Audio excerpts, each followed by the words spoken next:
Hello to all you Patriots out there in podcast land, and welcome to episode 221 of Canadian Patriot Podcast, the number one live podcast in Canada. We're recording on April 6th, 2020. My name is Ian. I'm a hobby farmer and more recently a full-time prepper on Vancouver Island. I'm Gavin, and I'm still bored. As always, my name is Andrew. I'm a recovering libertarian, competitive shooter, firearms instructor, and I'm reasonably confident my internet is still screwed. We also didn't update the show notes, so we'd love to hear your feedback with the show. Please tell me how you can't hear me by visiting CanadianPatriotPodcast.com/feedback or email the show at feedback@CanadianPatriotPodcast.com. You can find the show on the internet. And some of the places that you can find us on the internet are on Facebook.com/Canadian Patriot Podcast. Sorry, not podcast. Too much Tiger King on the brain. And Instagram at Instagram.com/Canadian Patriot Podcast. You know, I might be the only guy that hasn't watched Tiger King yet. I don't even know what the whole story is on that. I know what the entire story is, and I've never seen an episode. I'm not sure if that's winning or not. Yeah, it's about a guy that really likes tigers and somehow convinces other men, straight men, to live with him and marry him because he has tigers and meth. Okay, sounds remotely cultish. But and that's not even the most cultish part of it. oh boy, yeah. Well, it depends. I don't think I'll ever get that bored with the to-do list that I have, but we'll think about it. Anyways, we need your help to support the show. Visit patreon.com/CPP and become a Patreon. You can get a better quality version of the show for just $1 per episode. The more you pledge, the better the rewards are. Show you're not a communist. Buy a CPP t-shirt for just $19.99 plus shipping and theft. Visit CanadianPatriotPodcast.com homepage and follow the link on the right. All right, it's time for my favorite part of the show. It's called What Are We Drinking? I'm going to ask everybody on the screen, what are they drinking? Gavin? Four Roses bourbon and Coke Zero this evening. All right. Sounds reasonable. Ian, what are you drinking? Corona, because 'tis the season, right? You gotta. I've heard that actually their revenues have dropped, and I just want to support the man, so to speak. It's very nice of you to support a small business like that. That's true. I mean, I heard the revenues dropped based on the name of a disease, so I just figure it's only fair to support them. Well, and I've heard that once you get the coronas, you can't get it again. So is this how you do that? Yeah, it's like inoculation, so to speak. Oh, yeah. Sweet. I don't feel like that's how that works at all. No, that's science, dude. That's right. They wouldn't have named it coronavirus. Yeah. Duh. I mean, okay. I'm drinking Keith's, but apparently not enough to keep up with these guys. Well, it might keep you away from guys named Keith. I don't know. What? Uh-huh. Or not. I love this delay. This is killing me. No, that wasn't even. I just don't know what to say. I'm at a loss for words. That was sheer, genuine. Pause. I can't parlay that into anything. I can't segue it into something good. I can't make a witty comment. I got nothing. Jesus. So you pulled a Trudeau. Yeah. Well, I didn't say or. Fair. Right, because when I have nothing to say, I don't say it. Unlike the Prime Minister, who uses a lot of filler noises. You think he would have taken his time in sequestration there to work on his speaking ability? Probably giving Idris Elba pro tips on what to do. Or at least watching Idris Elba do what to do. Yeah, same thing. Yeah, same thing. Words of encouragement, pro tips, whatever. Yeah, I mean, I guess it's not really pro tips. Amateur tips? I'm not sure. Well, either way, we know that it's more than just the tip. That's a good point. It is likely more than the tip. All right, let's do some news. A couple of things about the coronavirus, because I know that's all that's in the news is the coronavirus. But at least I found a thing that's in the theme of our podcast. This is in CP24. Those violating Ontario's emergency orders must ID themselves or face steep fines. Government order.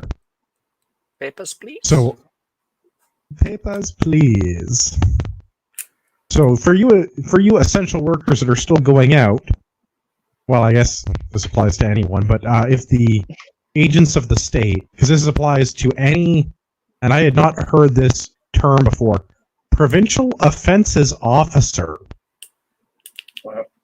That's a new one for me. A provincial offenses officer. So this applies to law enforcement, like police officers, First Nations constables, special constables, and municipal bylaw enforcement officers.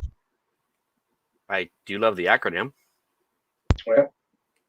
So your poos. If you get stopped by a poo. Well, If we a can't. poo You gotta be stops careful you, though, because poo has already been taken. So just be that's careful. right. This is just a poo. So I've not heard this term before. The provincial offenses officers. I guess because it's such a broad category, because it includes special constables and bylaw enforcement. Yeah. So under Ontario's Emergency Management and Civil Protections Act, or the EMCPA, unlike an accountant, acronym. Yeah. no, it's not very good. They can fine you up to $750 if you fail to identify yourself. I am not entirely clear how they would write the summons, but apparently they can do it. This guy didn't identify himself. This guy right here owes us $750 for not telling us who he is. Yeah. Although I know that, like, I have a few friends that work bylaw, and I met up with one the other day. Social distancing, of course, which was super weird because we were like 3 meters apart to be extra safe, sitting around or standing around in a parking lot talking to one another, which is super weird seeing somebody I know in person, not on the internet, that isn't my girlfriend, and talking to them, but not being able to like go, hey man, what's up, and shake their hand. Super weird. But yeah, they were filling me in on the whole thing, and like certain municipalities had already started the process to have bylaws put in place to enforce this stuff. But yeah, I mean, they will give you that summons, which is like $1,000 or something like that, depending on where you are, and that's on the low end. It's crazy.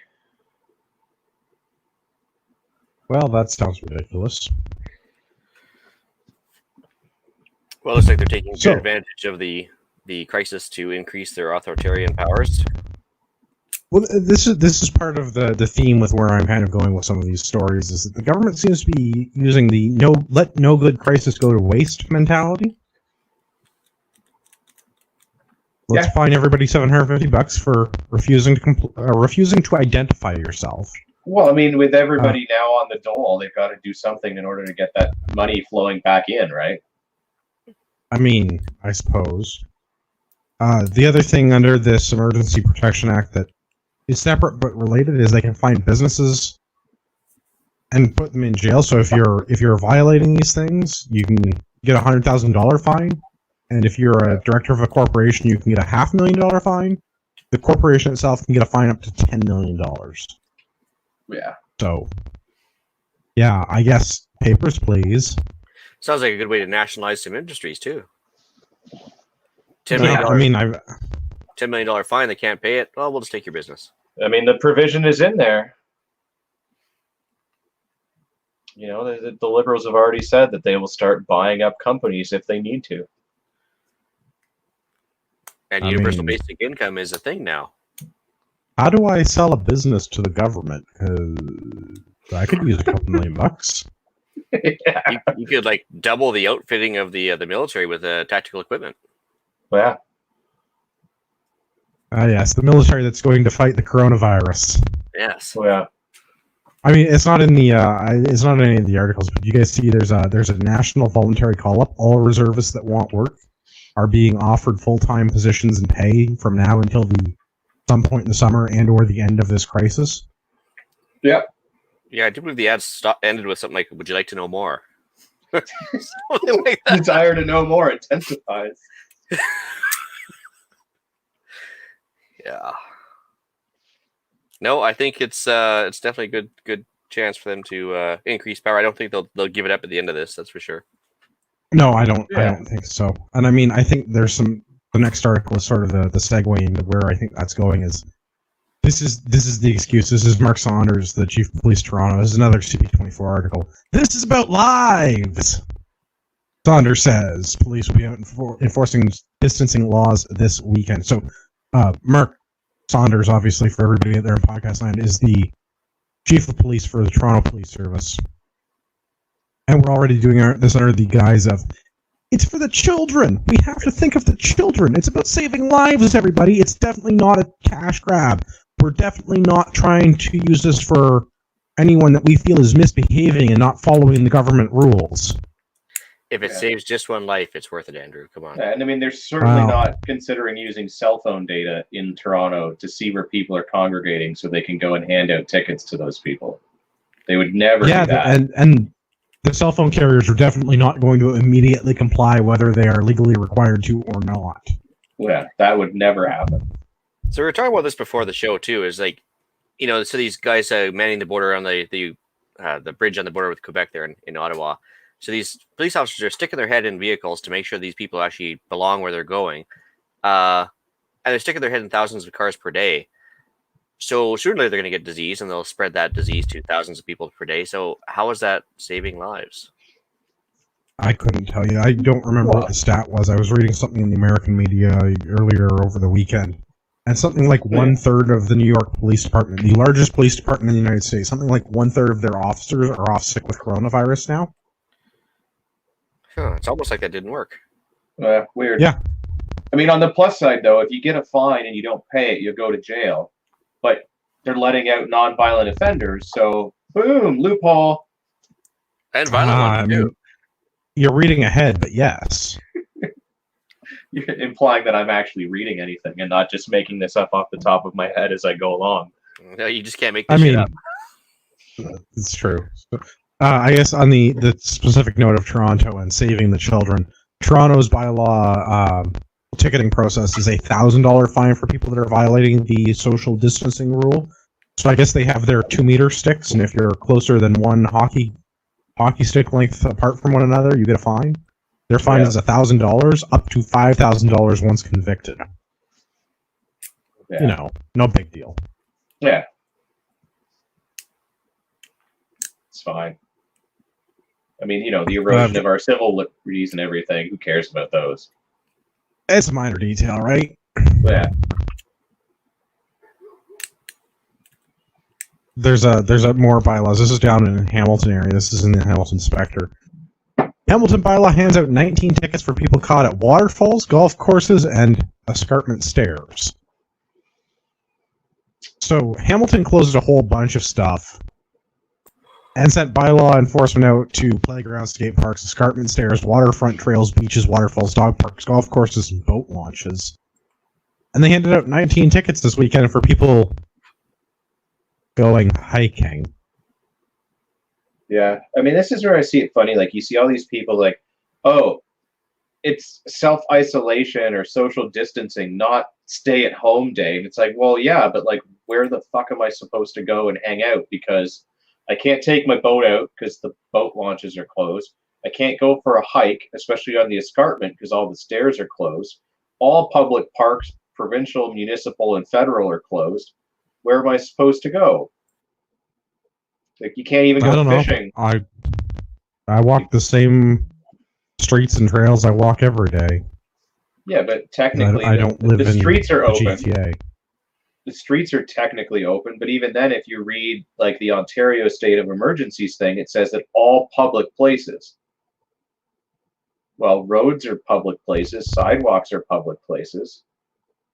It doesn't specifically say that they are, but like they give you a short list and it says, not inclusive or whatever it is to say that like not everything is on this list. So there's a bunch of other shit not listed that's still closed. So how do you even know if it's not spelled out exactly? It's all my theory is that this is that's it. That's my theory. Is that this is all opportunity to ticket and fine people and then deal with the outcome later. Because like they're not going to court for this in the next 6 months. Like we're going to see a massive backlog. Yeah. So and I mean, like, you're gonna fine me and then expect me to pay, and then I don't pay, and then in 6 months I go to court and be like, I was walking down the street, and then what? I get to go to jail then? Because like I sure shit ain't going to jail now. They're letting everybody out of jail. Yeah. And I get like, okay, if you want to have a law or regulation temporarily that says, groups of a certain size can't meet up, I still think it's kind of dumb and that people should just not do it rather than have the government enforce it because, freedom. But That's not how fine. it works. But how do you close a public space? Like if I'm out there by myself, I'm not hurting anybody. I mean, like friggin' Owen Sound has closed the benches. Not just benches in parks, benches on the side of the road. So if I'm like an old person that's walking to the store to get my groceries, I can't sit down and rest for 5 minutes. Nope. Like, Man, it's very clearly spelled out in the charter. yeah, Constitution Act 1982, Section 2, Fundamental Freedoms. Everyone has the following fundamental freedoms. Blah, blah, blah, blah, blah.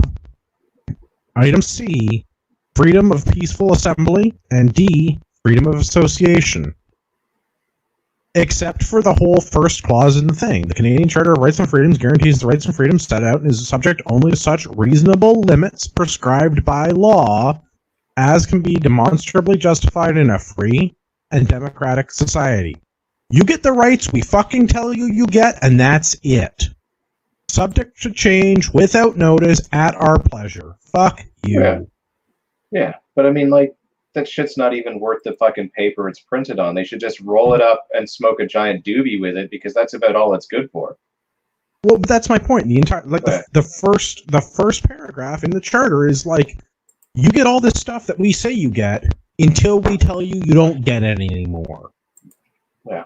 Good old notwithstanding clause. Yeah, which I'm not mistaken, that's not how rights work. That is according to our government. Yeah, well. So I don't know how they're going to close like the streets and the sidewalks and stuff, but like bylaws out ticketing people, I guess that's the thing. I have heard that there are places that you can't leave certain jurisdictions because police are enforcing roadblocks. Going into Gatineau, the police are checking, but leaving Gatineau to go into Ottawa, they are not. I don't understand why you are allowed out of Gatineau. That, if anything, it should be the other way around. People in Gatineau must stay. Sorry to the one guy from Gatineau that listens. I mean, I could see them stopping like the 18-year-olds on the Ontario side going into Quebec to go and buy alcohol during the lockdown, and wanting to stop that flow of traffic because that's just a shit show waiting to happen. But also, maybe they shouldn't make the drinking age different in the provinces that are side by side. Yeah, it's like that all the way across the country, though. Yeah. Yeah, I don't follow that. I have heard, I don't have first-hand account of this, and it has not been reported in any news, but like from a friend of a friend, like a reasonably reputable person, has said that they have family that is trying to leave Toronto to go to their cottage, and they're being turned around on the 400. And it's not like my boomer aunt posted a thing on Facebook saying the OPP was doing that, but like this seems like a legit thing. They're like, they actually like live in Toronto but work in Barrie and drive the 400 every day, and the OPP are out like telling people to go the fuck home. How about fuck off? It's not illegal for me to do that. Well, that's my thing, and they of course this person has one of those papers from their employer saying that they're an essential employee and they have to do this, but other people are complaining that they can't leave the city, and it's like, well, this is what you get for living in Toronto. You wanted this, you brought it on yourself. Yeah, but I mean, this is my problem with the whole thing. Like, it seems like a lot of this is so gray area and vague and, being done to basically put everybody in a lockdown without actually calling it lockdown or quarantine or whatever the fuck they want to call it. So it's like a way to do it, but low-key do it so they can do it, but they're not like, oh, hey, everybody, you need to, there's curfews and this and that, and only those that are essential and have papers can be out. Because if they did that, there'd be mass panic. Well, the best part is, like, Sophie Trudeau, as soon as she was given her clean bill of health, the first thing she did is take off to a cottage in the woods. So why can't everybody else? Yeah, but would you want to be fucking stuck with Trudeau? In the same room? No, well, there'd be another crime committed. Yeah. There you go. Yeah. Is the purge siren going to go off? Or? Yeah. Yeah. Very, very. I'm so glad he's very health conscious. He's been self-isolating since March 11th. I mean, that's just extra careful on his part, of course. Yeah. Yeah. No, I mean, you got to stay away longer than needed. Yeah, I think one of the other guys mentioned that, I'm okay with this. Yeah, him doing nothing is actually probably good for the country. Yeah, this is they are our federal government, and the leader of our government, Big G, is so inept and incompetent that them staying home and not doing anything is like the least worst thing they could do at this point, because the time to do stuff was months ago. Yeah. If we're not like legitimately, like for real, going to close the border and issue like quarantine notices and like lock people in their houses, then the government not interfering with what's going on is the best possible option at this point. It's like the time for like real government action was a month ago, 2 months ago. Right? Like, it is too late now. This is the way it is. Whatever they do at this point is just going to make it worse. For them not being involved, best possible outcome. Yeah, I mean, just imagine if they had, like, months ago just shut the border to China, or even better, to China and anyone that's been through China. Boom. Just 1st of March, just close the border. We're just not doing international travel for a month. Good. Thanks for coming. Yeah. Moose out front should have told you Canada's closed. Yeah. I could totally be sitting on a park bench in downtown Owen Sound right now and not getting a ticket if they had just done that. Yeah. Yeah, but if they shut the border down, I could have done it. Can't now. Do you want to expand on that for our listeners that have not seen the ridiculousness that is Owen Sound? Yeah, I guess the city of Owen Sound, if it's even that large, maybe it's a hamlet. I don't know. We need the intern on this. But yeah, they put out a tweet or a Facebook post, if you will, that said that park benches are closed, and then included like a list of where all these park benches are. So like actual parks, downtown, the side of the street, and all of this. So yeah, Owen Sound, benches closed for business, folks. No sitting allowed whatsoever. Carry on about your business, but no sitting down, not even for a second. You will be fined. I wonder, I mean, so like Hamilton fined 19 people this weekend. Toronto police were out trying to find people. Apparently, people are being told to go the F home if they live in Toronto or Montreal. I mean, I don't know. I walk at lunch. I walk the dog after dinner. I've seen the same 3 cops that I see every day because it's their same patrol route that they're always on. Or they're just following you. But yeah. Well, that's what I mean. Like, I have the safest neighborhood in the whole city because, like, they take turns sitting at the end of my street. But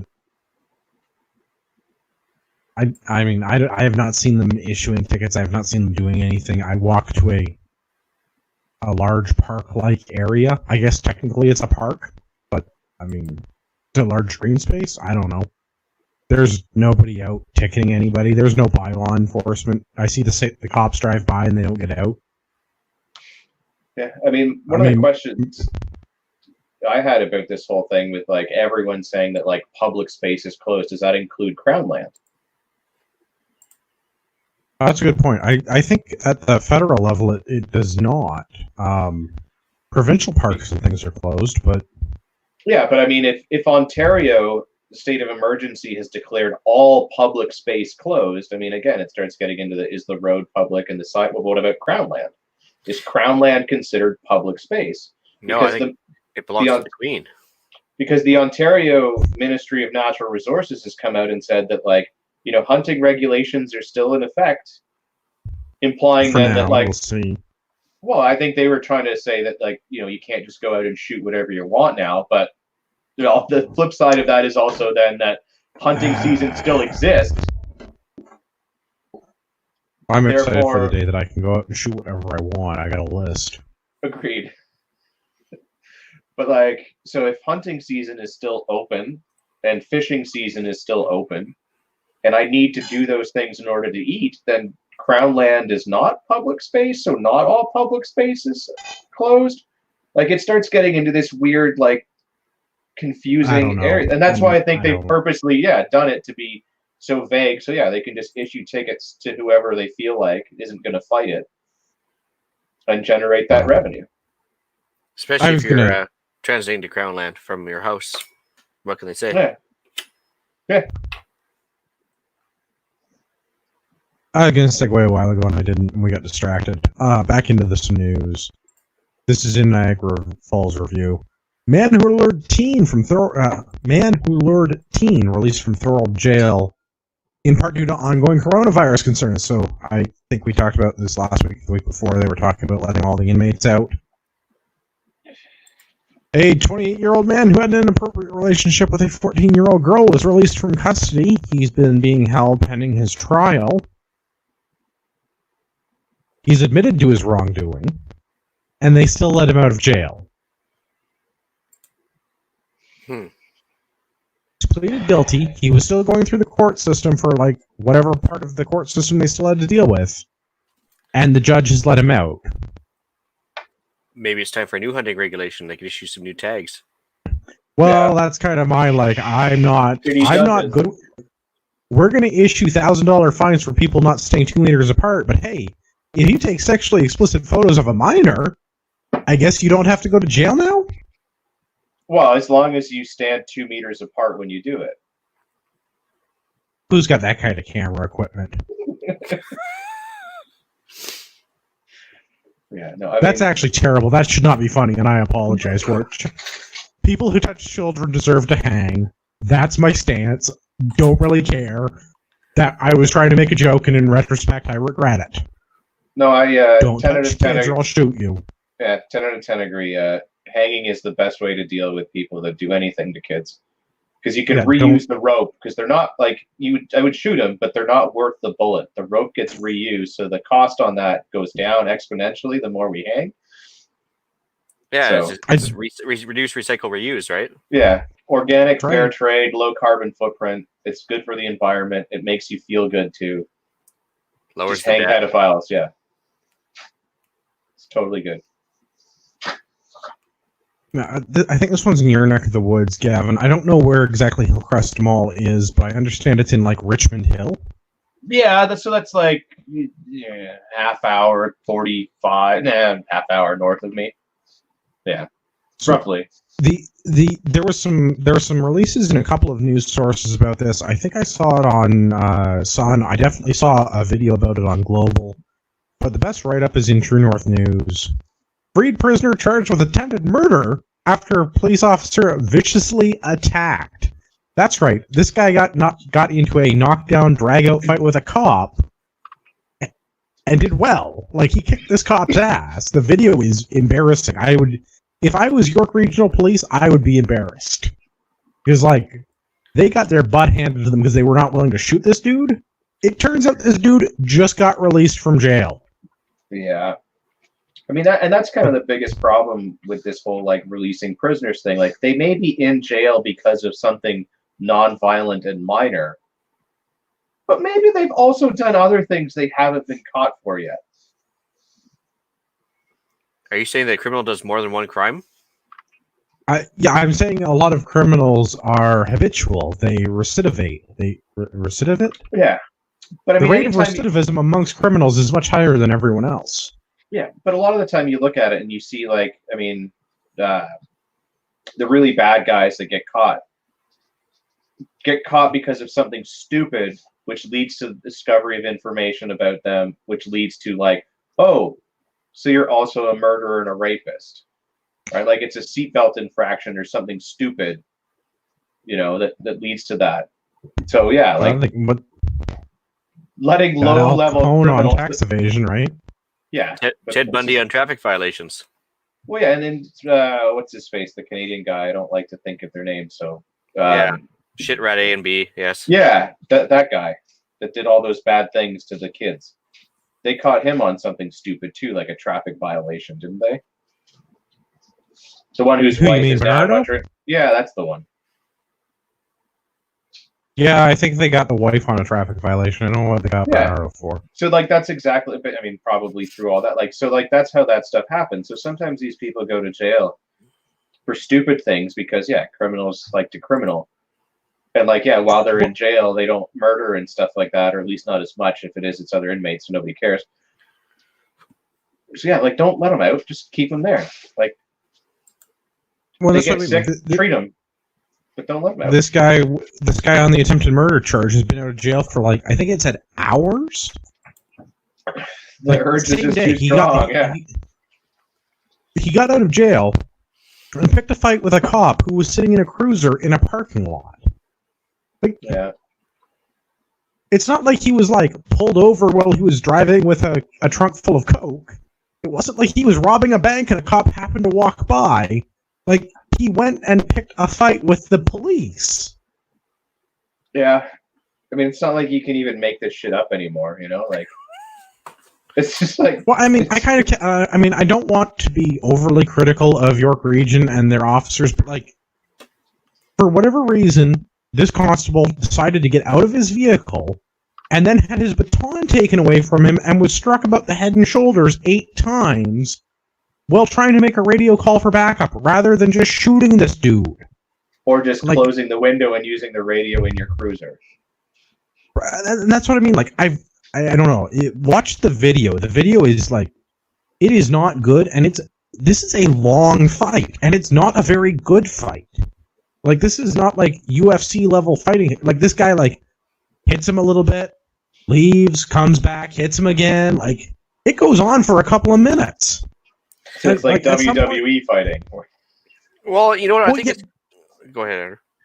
I was going to say, like, at some point, you just got to go, like, okay, this is enough. It's just time to shoot this guy. Yeah. Well, I think it's also a function of society in the way we've, raised the recent crop of recruits through the police college, because they're probably so shit scared to use their firearm because of either paperwork or investigations afterwards or what they've been told as far as procedures go. They probably pretty much can't pull out their pistol and not expect to get fired. Maybe not, but like this is 100% justifiable. Huh? Like, I don't understand why the officer got out of his vehicle in the first place, and the video probably does not explain all of the context of what was involved. But from the video, it looks like Buddy walks up to a cruiser, starts talking to the cop gets out of his vehicle, gets his baton taken away from him, spends several minutes getting his ass whooped, and then eventually subdues the guy? Yeah, I mean, the minute that somebody hits the cop about the head and shoulders with a baton, which could potentially, knock them out, that's authorizing lethal force. Well, and that's what I mean. Like, the taking the baton and striking the officer is attempted murder. You can't hit dudes in the head with a baton. Like, that's a use of force thing that everybody with a use of force certificate has learned. Yeah, if you get hit in the head with a baton, you get to shoot the guy. It's a good shoot. Yeah, especially if you are allowed to carry a firearm. Him incapacitating you means he has access to your firearm, which is an even bigger worry and threat. Therefore, yeah, you shoot him.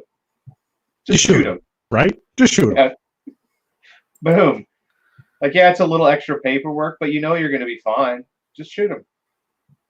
It's way better than being in the hospital with all kinds of concussions and bruises and broken bones and stuff. Like, well, and that's my thing. Like, you're getting struck about the head and shoulders with a baton. It's time to just end the threat. Yeah. I mean, it's only Trudeau that likes being struck about the head and shoulders with baton-like things. Ba-dum-bum. Big black rods. I guess the batons are collapsible now, so it's different. But let's do some political news. This is on CTV. Internal audit of Scheer's expenses turn up money on school, clothes, minivan. This just in, Scheer's the devil! Not really, but like, the media would make it out like this is the worst thing that's ever happened. Hey, remember that time Elizabeth May spent like all the Green Party's money on clothes? That was fun. I missed that. Yeah. Ooh, or you remember that time the conservative from the East Coast, I forget what his name, Duffy? Was it Duffy? Spent Mike like Duffy. $8 on orange juice? That's criminal. I mean, who charges $8? Like, if he was in Ontario right now, he would get reported to the snitch line for price gouging. Hey, do you remember that time that Trudeau took 2 planes to India and then flew in a chef from Vancouver to cook Indian food in India? Yeah, that was a little excessive. Do you remember that time that Trudeau was the prime minister and he hired 2 nannies even though his wife's full-time job is being a stay-at-home parent? Yeah. Oh, Or do you remember that time that Trudeau literally spent any of our money doing any of his holidays because they've all been on the government dime? No, except the time that he went to the Aga Khan's private island and they paid for it, but it was definitely not a bribe. Which also resulted in an ethics breach, I believe, as well. Yeah, so I have provided a little bit of context, and I will now provide the details of the story. The Conservative Fund, which is a private group that oversees the Conservative Party's finances, has released an audit or a summary of audited information from the party leader Andrew Scheer, who charged some money for being the leader of the Conservative Party, and the media is aghast about this. Andrew Scheer spent $18,000 in private school tuition fees for his 5 children, to go to a private school in Ottawa. Do you know what the $18,000 of private school gets you in Ottawa? Almost nothing. What the difference between what he was paying in his province of residence and the cost of private school in Ottawa, or $4,500 a kid. He billed them the difference between his residence and the price of school in Ottawa. Yeah, I mean, and like, I don't know. I mean, I'm kind of torn. Like, I mean, in comparison to all the other things, it's a drop in the bucket. And right, I but mean, like, you know, it's party finances. My position on the same is the same as Elizabeth Green. Yeah. If the party wants to buy Liz a bunch of clothes so she can look like a well-dressed cow instead of a regular cow, like, hey, it's party money, go nuts. Like, lipstick on a peg, but okay. Exactly. Yeah. I don't It's party money. If you're the head of the party and you have to move for work, like that, I don't see how that's different than being like the CEO of a business and you have to move for work. You bill them cost of living to increase between the place you live and the place you got to move to. I don't like. Yeah, he makes $250,000 as the leader of the opposition. He probably doesn't need to do this, but he didn't he didn't try to expense his entire children's education to a private school in Ottawa. He expensed the difference between their annual tuition in wherever the hell he's from, Saskatchewan and Ottawa. So it costs more. Oh, yeah, and I mean there's a difference between spending the party money versus government, like his tax money. There's a difference there. Right, and that's the thing. Like, if he had expensed this like against the, I don't know, the expense account for the leader of the opposition, I'd be like, that's kind of pushing it. But I mean, like, also it's a cost of living change. Hey, remember that time that the Liberals redecorated all the offices in Center Block and spent like $4 million or whatever it was? I don't remember. We talked about that really early, like episode 50 or something. A $14,000 swing set, or like however much that pool was, and or that one clerk that billed their $100,000 in moving expenses after the election. Like, we talked about this at like episode 20. Yeah, I mean, I think it given what he makes and everything, maybe like it's. And I know we had a conversation about this a couple of days ago, optically and all of that. But like, for optics' sake, I think he maybe should have not done it, even though it's justifiable and it's party money, which is totally different. That the only people he's accountable for that are members of the party, and if they have issue with it, then they need to take it up. For everyone that's not a member, none of your fucking business. Well, that's kind of my take on it. Like, I don't understand why the media is trying to crucify him over this. I don't particularly like the Milk Boy, but I mean, it's party money.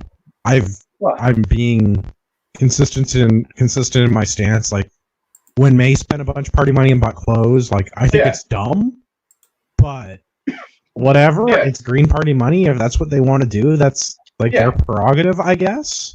Yeah, and my only issue when she did was I was like, if you're going to buy clothes, at least be honest and put it down as clothes and not office supplies. And that was the thing, right? Was like May tried to obfuscate what she was spending the money on. Like, Scheer was like 100% above board with their filings. Yeah, being like, I build the difference per student in tuition that I pay between my province of residence and working in Ottawa. Yeah. Like, all right. Yeah, optics-wise, it means he probably can't throw mud at Trudeau for, like, expensing his 2 nannies in his private schools for his kids. Yeah. But does it really matter? Like, I mean, Is this really an optics debate? Are we still having? Is this like 2016? Are we still having the optics debate? Yeah, I mean, at this point, like it's a non-issue because he's not going to be the party leader moving forward. So who cares? Like, he doesn't need a leg to stand on in the argument. But yeah, it's stupid. The amount of attention this is getting is ridiculous when there's more important money being wasted. Well, let's talk about wasting money. In this case, it's police resources. Traffic stop leads to seizure of a loaded semi-automatic firearm. This is in Peel region, which is adjacent to York region. I don't even understand. They got a loaded .22 rifle with no barrel. Yeah. So yeah, they got a loaded .22 rifle with no barrel. Yeah. So for those that don't know, it's a Mossberg Plinkster, but it's the one that's in the AR chassis, if you will, because like the whole thing that makes it look like an AR is plastic. So like it's literally like a barreled action for the Plinkster that they put inside of a plastic housing to make it look like an AR. So it's not an AR at all in any sort of shape or other than just cosmetically. And yeah, the barrel is missing. So, and they call it an automatic. It's like the ultimate SBR. Yeah. So I'm going to name some names and let people draw some conclusions. So Jamal Hill, 31-year-old man from Mississauga, is charged with a bunch of shit. Tarmaine Whitefield, 21-year-old man from Brampton. He's got a bunch of firearms charges and also a fail to comply with recognizance. So he was out on bail. Nio Hill, 21-year-old man from Brampton, firearms charges, failure to comply with a release order. Jade Warall, a 22-year-old woman from Toronto, firearms offenses. I will let the listeners draw their own conclusions from this, but I feel like there may be a trend here. What, the criminals are going to continue to criminal? Yes. Criminals be committing crimes, yo. I just like how, like, they in the article they call it automatic when it's like, bro, it's a 22 semi-auto. And two, it was called loaded, and it's like it has no barrel, so how do you load it? Like the minute you chamber something, it's going to fall out. Yeah, I don't know enough about the Plinksters to know for sure. Do they headspace off the barrel? Will it just like fall out the front of the action? I'm pretty sure it does. Yeah, I think if the bolt slams forward enough, they would just fly right off. The extractor won't hold it or anything. I mean, even if it was held in place, like it kind of just goes bang at that point. Like it doesn't really do anything without a barrel. Like unless you're like right up on the guy. Yeah, they probably just scare him versus actually like do any terminal damage or ballistic damage. Yeah. Well, yeah, that's what I mean. Like, I don't know enough about the Plinkster to be like, if the round even, like, is that the chamber or is the chamber part of the, like, I don't know enough about this to, like, it seems like several kinds of dumb. I'm glad they got a gun off the street. Yeah. I don't like that they're calling it a 22 caliber automatic because it is clearly a semi-automatic firearm. They got like most of a gun off the street, yeah. Well, yeah, they got parts of a gun off the street. I guess technically they got the working parts. Yeah. You don't need the barrel or the buttstock, but they help. Yeah, the serialized components they got off the street, yeah.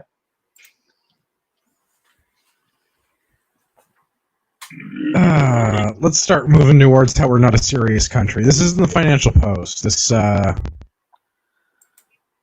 came out at the end of March 30th. It's a little bit old, but it's still super duper relevant.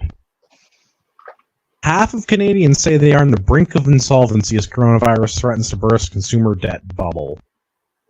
So the article goes into a bunch of detail on this, but like your average Canadian, 49%, so let's round up and call it your average.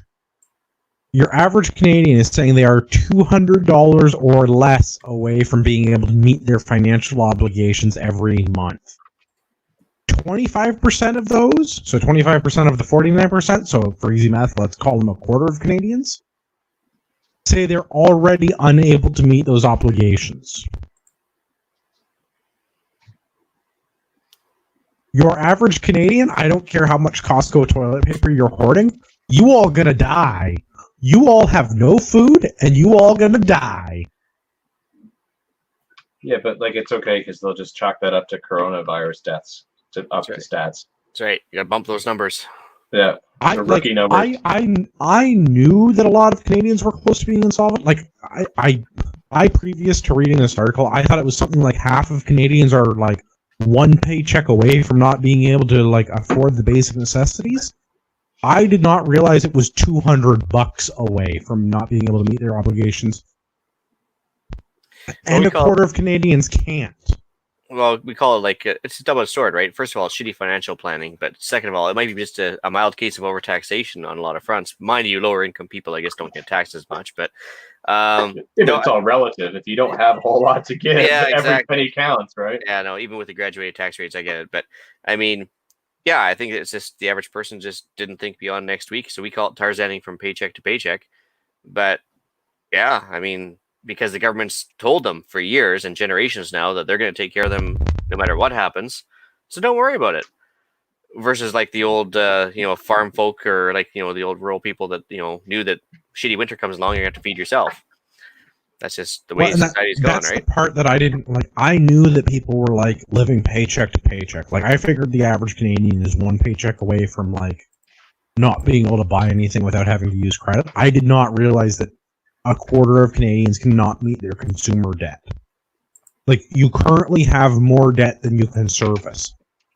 That's an astonishing amount. Like, I cannot believe that 25% of Canadians cannot meet their current debt levels. Why should they be any different than the government? Yeah. Well, I mean, like, that's better off. Yeah. That's a fair point, but I am astonished that it is that bad. I did not realize that it had gotten to this point where we were like a few $100s from having to declare bankruptcy and go hungry. Like, I thought it was bad, but I didn't think it was this bad. Have you seen how they teach math these days? Are you surprised? I actually am surprised because I didn't think there was that many people that lived in Toronto. I mean, if you don't know how to carry the zero, there's no way that you could get the math right. So how do you balance a budget? Oh, because now they just ask you how the question makes you feel. And it doesn't matter if you get the answer right or wrong. So. Yeah. I feel like I got this right. Yeah. Good enough. Even though all I did was ink up my palm and smash it against the paper. So the one thing that I'm going to disagree with in the article, so this is from MNP Consumer Debt Index. So this is like a company that studies this sort of thing. The one thing that I'm going to disagree with is that they've got a statement from I think he's their CEO or their president. He's their president, okay. Now all Canadians are feeling the effects on their paychecks, pocketbooks, and stock portfolios. I'm sorry, if you're $200 away from being insolvent, I don't think you have a stock portfolio, bud. Yeah. And it's probably not just now that you're feeling it. You've probably felt this for a while. Oh, yeah. Yes. I watched my investments tank the last month. Yeah. It's cool. It's not like that was my retirement money. I mean, I'm under the impression I'm never going to retire anyway. So I guess for the benefit of our podcast listeners, I'm in my 30s, and I have never been under the illusion that I was going to retire from the time that I was like 18. I thought when I was in high school that, this whole NDP thing sounds great, and yeah, retirement at 65, definitely. And then like I started working, I was like, oh yeah, no, we're all fucked. We are all 100% fucked. We are my cohort that's graduating. We're never going to get retirement. We're not getting CPP. It's all going to be gone. Because like I was a functional adult and could do math, and I was like, well, if there's this many people working and we're contributing this much to CPP, oh yeah, there's just not going to be any money when I retire. It's all going to be gone. By the time I get to be 60 years old, it's that fund is empty. Well, how does every Ponzi scheme end, right? There's always going to be somebody who'll hold the bag. But that's the thing. It's like between the time I was like 15 or 16 and started working, and the time I was like 18 and actually like a functional adult, I was like, oh yeah, RRSPs, retirement, 65, cool. And I was like, I got into like full-time work and started into university and stuff, and like could actually do math and think for myself, and was like, oh no, we all fucked. we all super fucked. Thanks, Boomer Waffen. Yeah. Yeah, but hey, I mean, like, as long as you get to go to vacation in Florida once a year, it's all good, right? It's important to let the slaves out once in a while to give us some leisure time. Gotta get that tax farm going. Yeah. Right, so I mean, like, I'm under no illusions. I'm not getting CPP. I don't get to retire. People younger than me are super screwed. Like, I thought I was screwed. They're super screwed. Yeah, the only people getting CPP are the ones that turn into this podcast and Ian's other podcast. That's the only CPP you're getting. That's right. And remember, for just $1 an episode, you can keep getting the CPP. But unlike the government, I will only take your dollar when I actually give you a product. The government's been collecting money for me for decades, and I'm never getting that shit back. And they can also opt out, unlike the government. You know, we can't opt out of the government taxation scheme, so... yeah.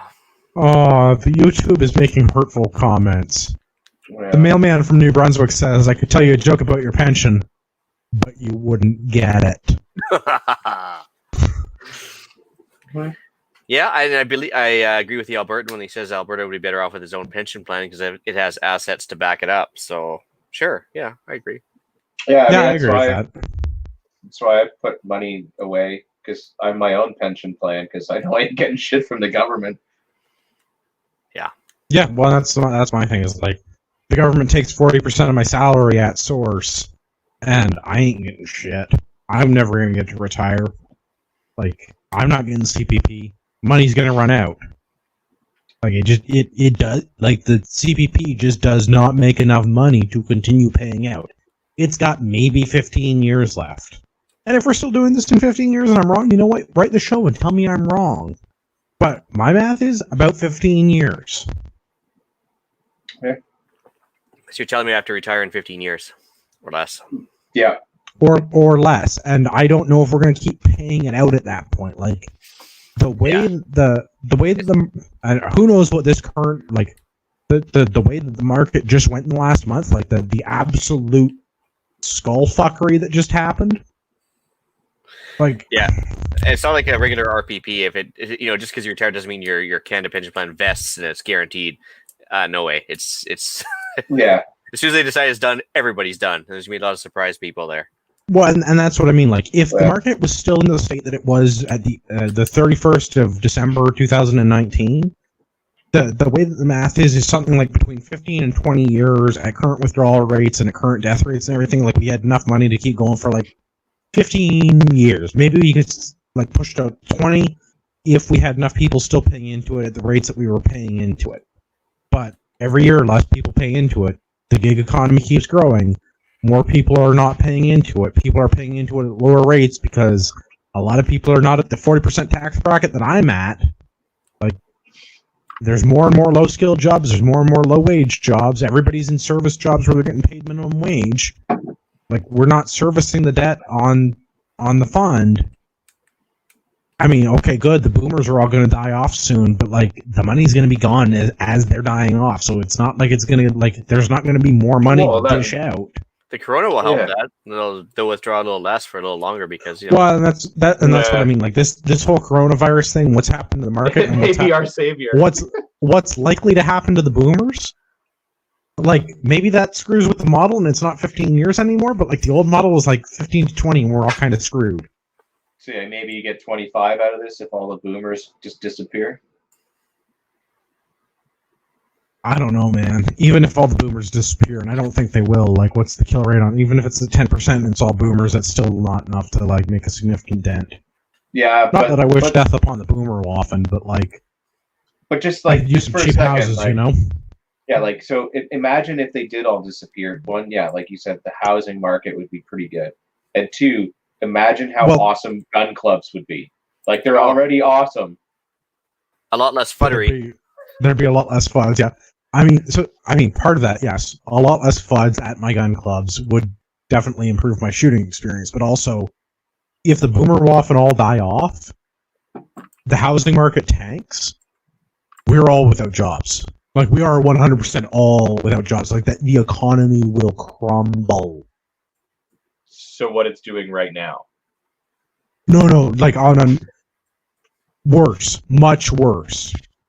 if the housing market has slowed and the value of houses has dropped in the months that this has been going on, if the housing bubble bursts, we're all screwed. That would be worse than the stock market tanking, which it has. Right? Like, big line go down, money printer go brr, kind of even things out through liquidity. If the housing bubble bursts and all the boomer dies, we don't have enough people to buy it. So yeah, I'll be buying houses that 6 months ago were valued at $500,000. I'll be buying them for 20% of that. I'll be buying $500,000 houses from last fall, last winter. I'll be buying them for $100,000 a pop. Yeah, but just think how awesome it would be. No money. There'll be no money to buy them with. There will not be any money to buy it with. Yeah, but you could own your whole block.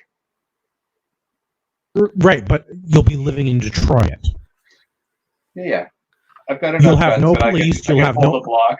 Right, but you'll have no police. You'll have no municipal water services. You won't get garbage collection. There will be nothing.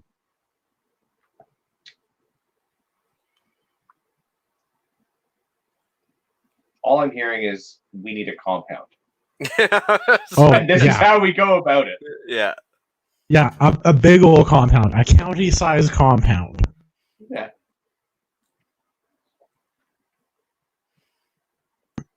All right, I got two other related but different articles to round things out with. First one's in the Toronto Sun. I guess these are both opinion pieces. First one's from Anthony Fury. Great last name, by the way. Canadians will soon need to have a serious conversation about Plan B. And the other one is from the National Post. It's written by Conrad Black, who I still have philosophical disagreements with, but here we are.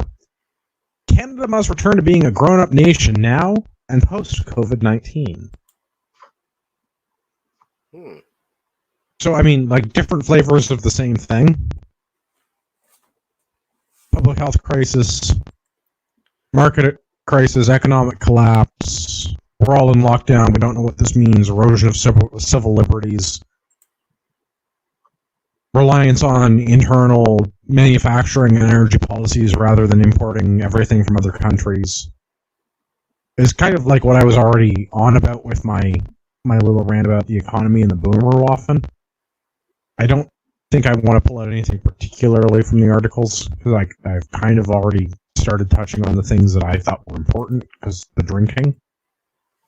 Yeah, I mean, I guess, the big thing that kicked off some of this was that, like, given the current, pandemic going on, like, there's not enough masks going around, so, like, the evil orange Cheeto, Donald Trump, said no masks to Canada, and then everyone in Canada was like, no. You know what? If we lived in a serious country, our prime minister would be like, oh, okay. No forestry exports. Good luck making masks, asshole. Yeah. Because all of the refined paper pulp products that they need to make N95 masks at 3M plants in the United States, all of the raw paper products come from Canada. Matter of fact, they come from the Harmac plant at the south end of Nanaimo, most of them. But I mean, like, right? So, like, if we lived in a serious country, our prime minister would be like, oh, okay, no N95s, cool, no problem. Good luck making N95s, jackass. Yeah, but I mean, like, Trump took a, America first standpoint, as he should, as the leader of their nation. And a lot of people I have a lot of problems with Trump. I know we've talked about Trump a little bit on the show before, and, like, of all the choices for the last election for an American president, well, I mean, it's him or Hillary, right? So, like, yeah, this is the better choice in my mind. Yeah, it's the cleaner end of the term. I particularly like him, and he has not fulfilled any of the promises I think that he has made, or at least he has not fulfilled the vast majority of the promises that he has made. But you know what? The America First thing, I'm still on board with that, because, you want to use your country's legislative power to say things like it's not the Defense Authorization Act. What's the thing for the manufacturing? Defense Production or something like Defense that? Production Act, yeah. Yeah. The Defense Production Act. Thank you, Ian. So, you want to use that to convince your manufacturers to build things for America, for Americans, because you're the president of America? Yeah, okay, I'm on board with that. They're not doing that. Because he's all like, oh, we're going to get General Motors to make ventilators. There's one General Motors plant in the United States that can make precision electronics components. There's one plant in the entire country that can do that, and they are not currently tooled to be able to make ventilators. Yeah, it But takes some time. notwithstanding, Yeah. So if they want to use the Defense Production Act to do that, cool. Like I'm on board with that. They can't because that's not how it works. Their employees, the factory labor makes cars. They don't make ventilators, and they have one plant in their entire country that could be retooled to make them. Okay, sure. But like you want to be like, hey, 3M, Defense Production Act. You make ventilators and you give them to the American government and American hospitals. Cool, yeah, 100% on board with that. Makes sense.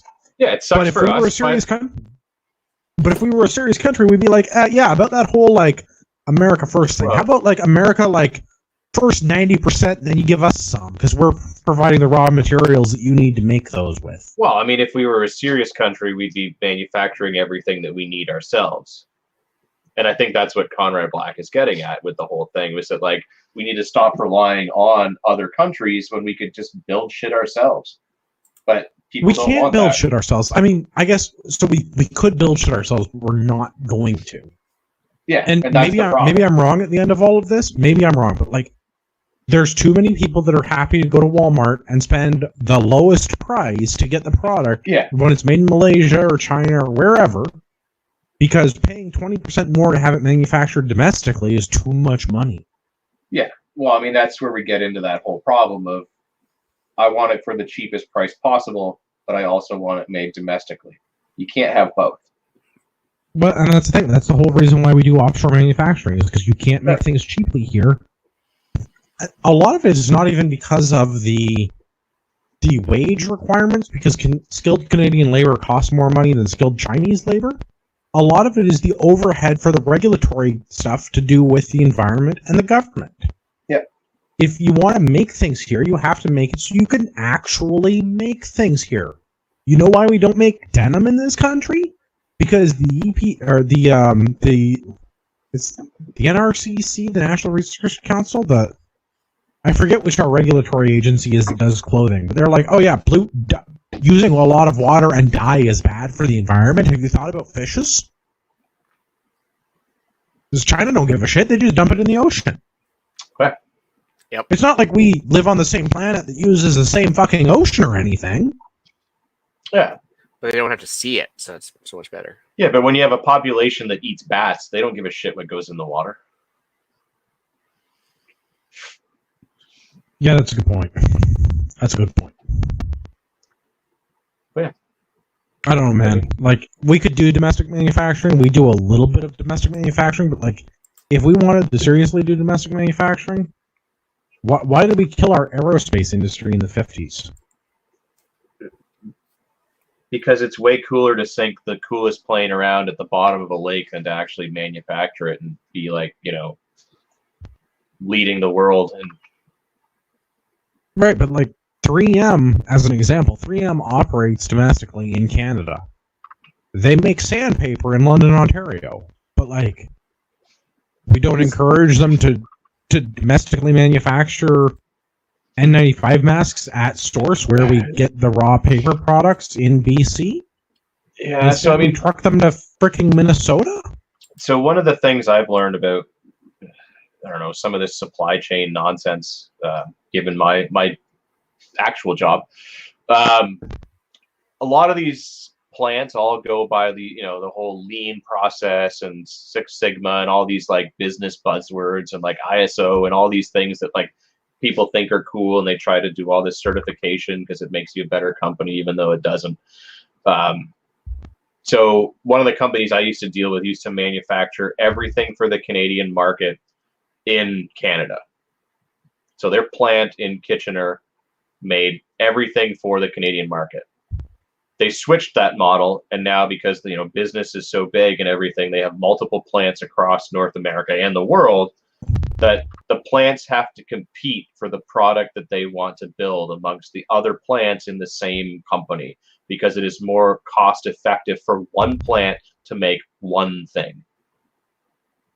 Yeah, but that's part of how Six Sigma works. I think that's part of what's fucked it all up too. Is that that's the thing? Is like the whole lean manufacturing and just in time and doing things in the most economically efficient means a more expensive end product, and people are not willing to spend the extra 15% to get something made domestically.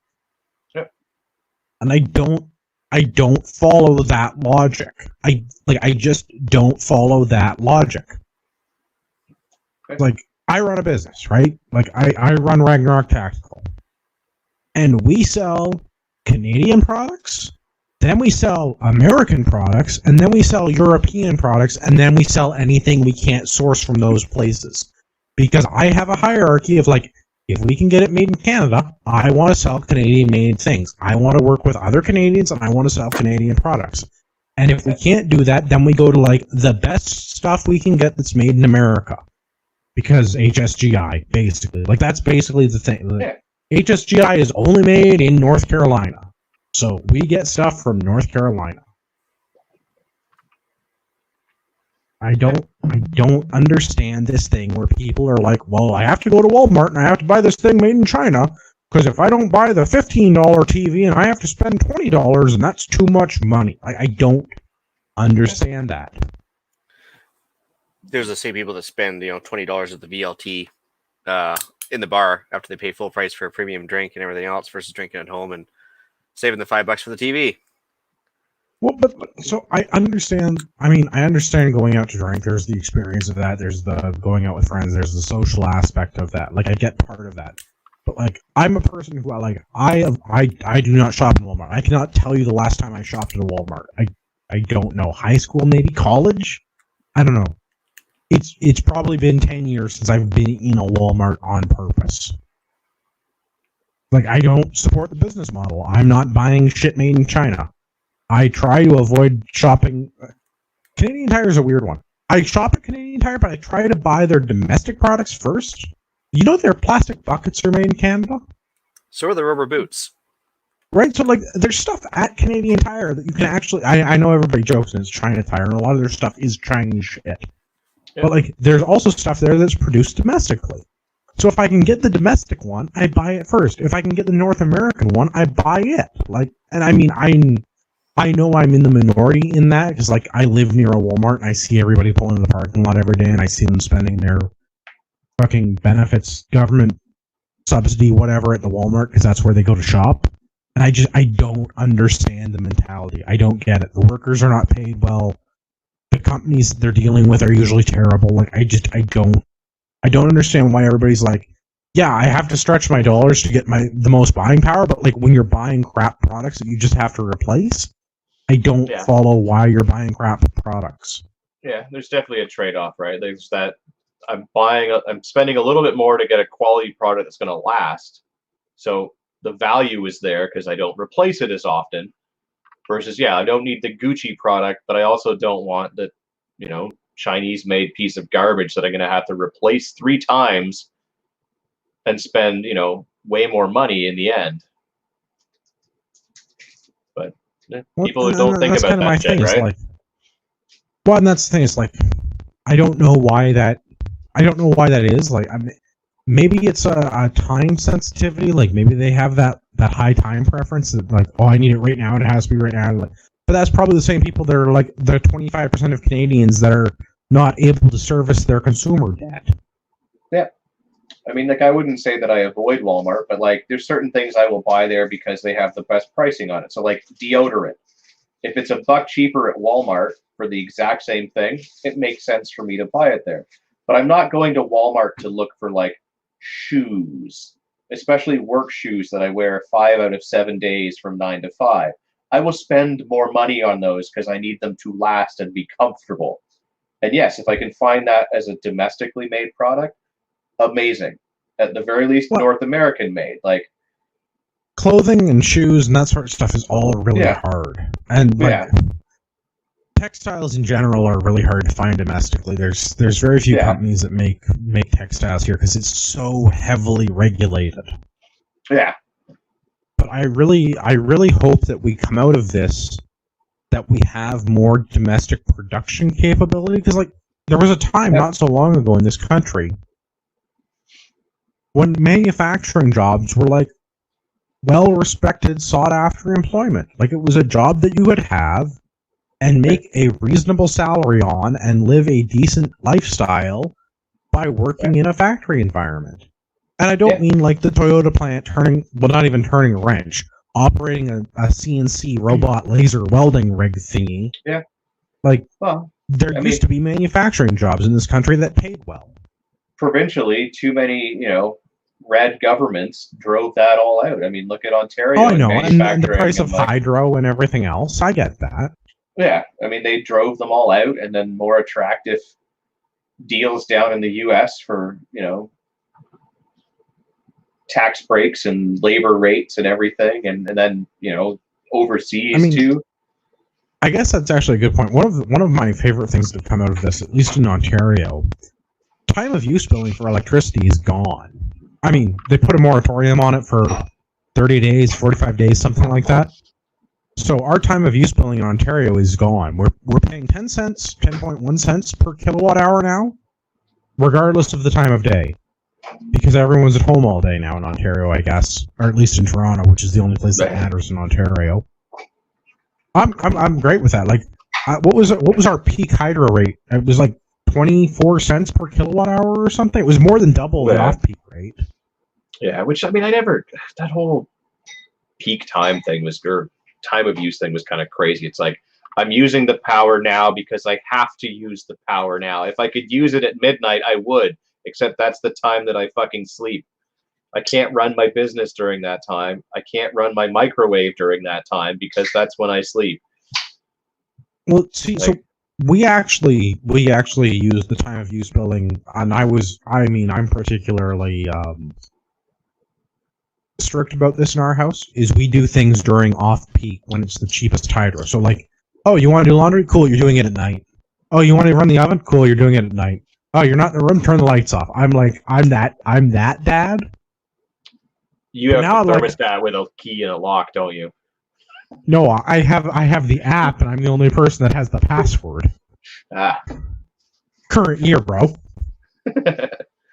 But I mean, like that's say is like, oh, you want to run the oven in the middle of the day to bake something? Fucking give her. I don't care. It's 10 cents. I don't care. Yeah. I mean, to address the Albertan's point on the YouTube, yes, the biggest problem with this is what I touched on earlier is the taxation piece. If they were to reduce the taxes, businesses would do better, individuals would do better. Instead of giving us the Canadian Emergency Recovery Benefit, the CERB, if they would just like, yeah, if they would just like stop taking 40% of my pay, yes. Fixing the taxation in this country would be better. Reducing taxes on businesses so businesses weren't scared to operate in this country would be better. But I don't think our government's going to do that. The best we can hope for is that the idiot stays in his cottage and doesn't do anything.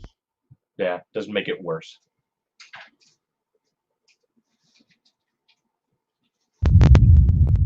I think that's all I got. I'm kind of out of steam.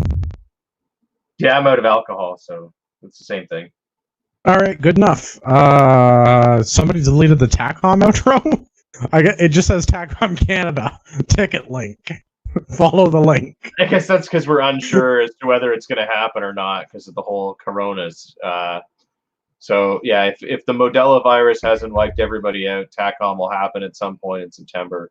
If you want to plan ahead, use the link, buy a ticket. We get $1. It helps pay for the live show that will be as awesome as this. If it happens, please use our link. We need your help. All right, Gavin, where can everyone find you on the internet? I guess the best place is on the Instagrams, urbex_GTA. I'll probably be doing a live at some point this week. I know I was talking about it last week, but busy doing nothing, sitting around in my underwear. So. That's deeply personal, and I'm not thrilled to know about it, but all right, fair enough. Ian, where can everyone find you on the internet?